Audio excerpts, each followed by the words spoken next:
What's going on, everybody? I want to thank you all for joining me today. First thing is first, as usual, if you haven't already, please hit that like button because that is the most important thing you can do for me on this channel. That helps to push this video out through the YouTube algorithm, and it helps to make sure that those who are subscribed to the channel will indeed get their notifications. Also, if you're new to the channel or if you've been ghost watching for quite some time now, do me a favor and do yourself a favor by hitting that subscribe button as well as the bell notification next to the subscribe button so you can be notified whenever I release a new video.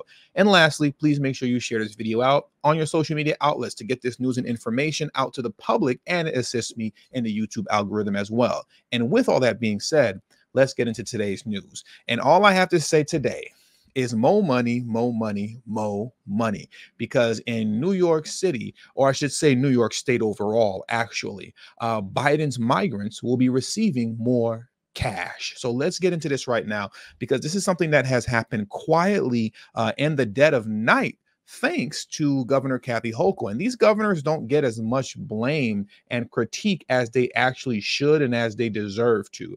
So I'm very happy to give Kathy Hochul her fair share of blame today. So let's get into this article from the New York Post titled, "Thousands of Migrants in New York Quietly Collecting Welfare Through Hochul Rule Change." The Hochul administration is quietly using taxpayer dollars to gift cash payments to thousands of migrants who don't qualify for typical welfare assistance, the Post has learned. The cash windfall was made possible by the State Office of Temporary and Disability Assistance modifying its safety net assistance program's eligibility rules in May to include non-citizens with pending applications for legal asylum status. And I think that's very important that that was noted there. And I want to take a moment to kind of just harp on it for a minute, because they made sure to add with pending applications for legal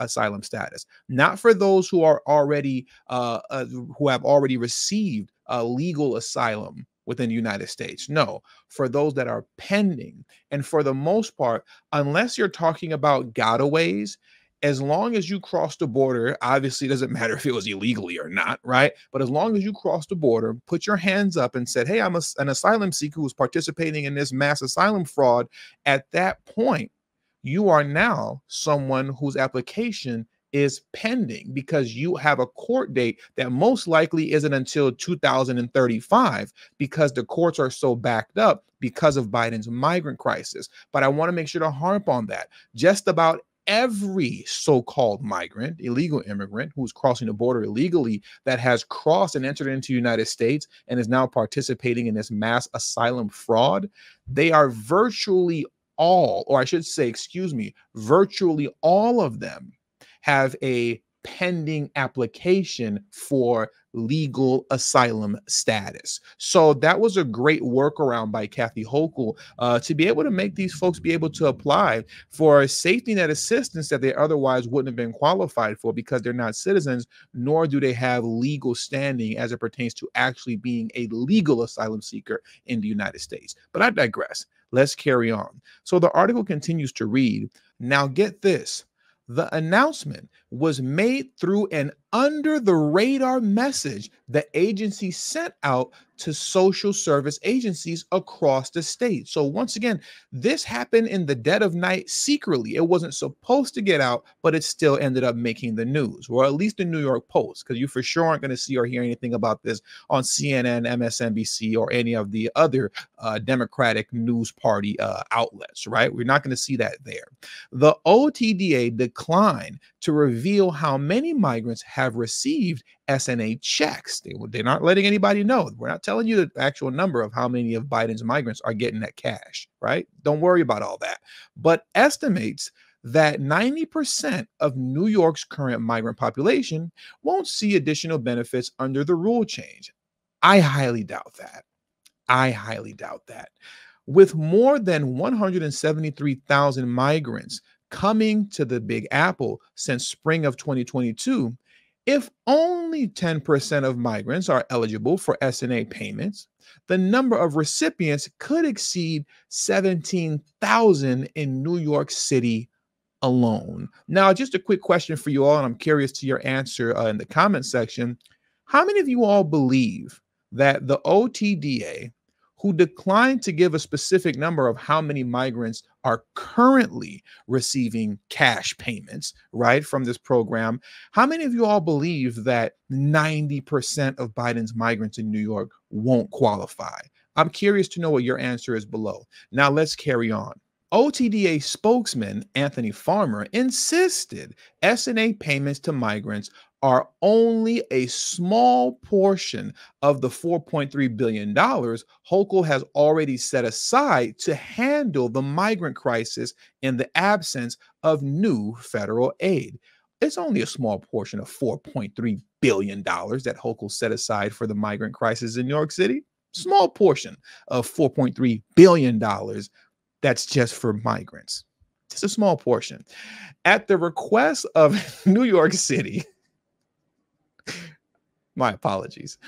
At the request of New York City, OTDA made a technical update to allow a small percentage of migrants to receive certain additional support in compliance with state and federal law, he said. S&A is a state program similar to welfare, and it has historically provided cash payments. I repeat, it has historically provided cash payments to needy New Yorkers who don't qualify for conventional public assistance, including single adults, childless couples, and families of persons abusing alcohol and drugs. Recipients typically get monthly checks totaling hundreds of dollars and must only use the money to help pay rent and utility costs or purchase clothing or other necessities. The rule change in the latest, or excuse me, I should say the rule change is the latest in a long list of moves by the city and state to roll out the welcoming mat for migrants. And I have to agree with that statement there. What they're doing is rolling out the welcoming mat. But I won't go into that too much because I want to get into some more direct quotes concerning that. But I am in alignment with that statement, including Mayor Eric Adams' new $53 million pilot program to supply migrant families with prepaid credit cards to purchase food and baby supplies, critics said. So on top of the $53 million prepaid credit cards that Biden's migrants will be receiving, or at least those that are staying in the five-star hotels in New York City, right? On top of that, they will also be eligible for these cash payments, right?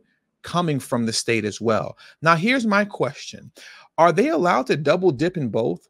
Number one of the huge issues here and the huge flaws that haven't been addressed concerning the $53 million pilot program, right, that Mayor Eric Adams has put forth concerning giving the migrants, or I should say Biden's migrants, cash cards, is that families, air quotes, families are eligible for up to $1,000 a month if it's a family of four.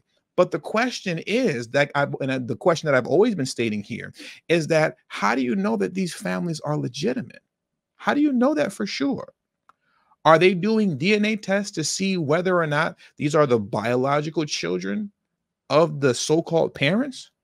Are they presenting birth certificates and marriage licenses from their respective countries to prove that these are indeed their kids and that the woman that I'm with is indeed my wife?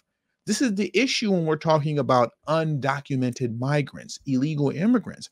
There's no way to know who these folks really are and whether or not they're actually married or whether or not these are actually their children when you're presenting them as your family trying to get a cash card that could equal to $1,000 a month, if not more, if you're bringing in more than, I don't know, 2, 3, 4, or 5 kids and saying we're one huge family. This is the issue with that. And then on top of that, given the fact that we don't really know who anybody is, who's to say that these undocumented families, right, who we don't really know are families, that now that they've received their cash credit card, that because they're undocumented, they can now present themselves as being single adults as well, who can participate in this cash assistance program. Because as we just read, this program is typically reserved for those who don't qualify for welfare, but if they are single adults that are in need, they can qualify for this cash that equates to a couple $100. Also, those who can qualify, as we just read, are those who come from families that are dealing with drug addiction or alcohol addiction. they too can receive this cash. Once again, if everyone's undocumented and we don't really know who anybody is, and we don't really know whether or not these families are really families, then what's to say that one day I have a family to get a $1,000 cash card that will replenish itself every month. And then after I get that card, tomorrow morning, I'm a single adult male who's just simply in need. Now give me hundreds of dollars. I'm just saying, these are things to consider, and I don't hear any of this stuff being addressed. But let's get back into the article. It's horrible that Governor Hochul found another way to attract migrants to the state, while at the same time putting the squeeze on long-time lower and middle-class New Yorkers who can't afford to have their tax dollars go towards helping non-citizens, said Representative Nicole Malatox, if I'm saying her last name correctly, which I'm sure I'm probably not. But nonetheless, she continued to say, you have people from all over the world coming to New York to take advantage of all of these left-wing programs the governor and the mayor are implementing, while at the same time, they're clobbering taxpayers over the head, the Staten Island Republican added. To be honest with you, I'm in complete alignment with what she's saying right now. This is opening up the welcome mat for more of Biden's migrants to flock to New York City.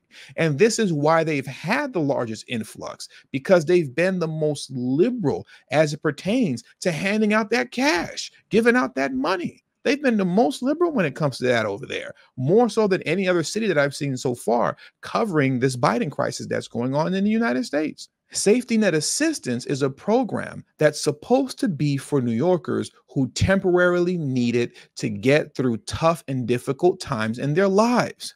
Councilman Robert Holden, Democrat from Queens, I repeat, this is a Democrat from Queens, agreed, saying the endless handouts to the entire world are a slap in the face to every citizen who has contributed to and sacrificed for this country. And I 100% agree. And this is why we see so many people are getting upset now, because look at the way in which these governors and mayors are bending over backwards for people from all over the world that are participating in this asylum fraud.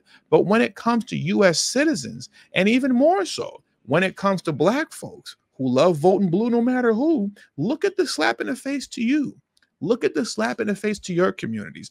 All the times that you've petitioned your government locally for programs and financial assistance and for resources in the community that you need because you voted for these people. You thought that they were on your side. At least that's what they say, right? They tell you that they're on your side, but once they get in office, they don't do anything of substance for you. But once Biden's migrants came in, we'll give you all the cash that you need. A lot of Black folks, especially in Chicago, are starting to see, wait a minute, you weren't doing all this for us, but we've been voting blue no matter who since 1964 to the tune of 85 to 90%.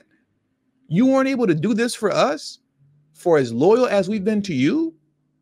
But when it comes to a bunch of undocumenteds who haven't proven themselves to be loyal to you at all, you're more loyal to them than you are to us. And that's why you see at least a few Black folks are starting to wake up to the foolishness of the Democratic Party, right? So with all that being said, that does it for today's news. So with that, please, on your way out, hit the like button if you haven't already. Subscribe to the channel if you're new to the channel, share this video out on your social media platforms, and follow me on Telegram at TD Media Group. If you're watching the premiere right now, you should see the Telegram link pinned in the live chat. If not, the link will be in the description box below, as well as pinned in the comment section below as well. And until the next video, I'll see you guys later. Peace.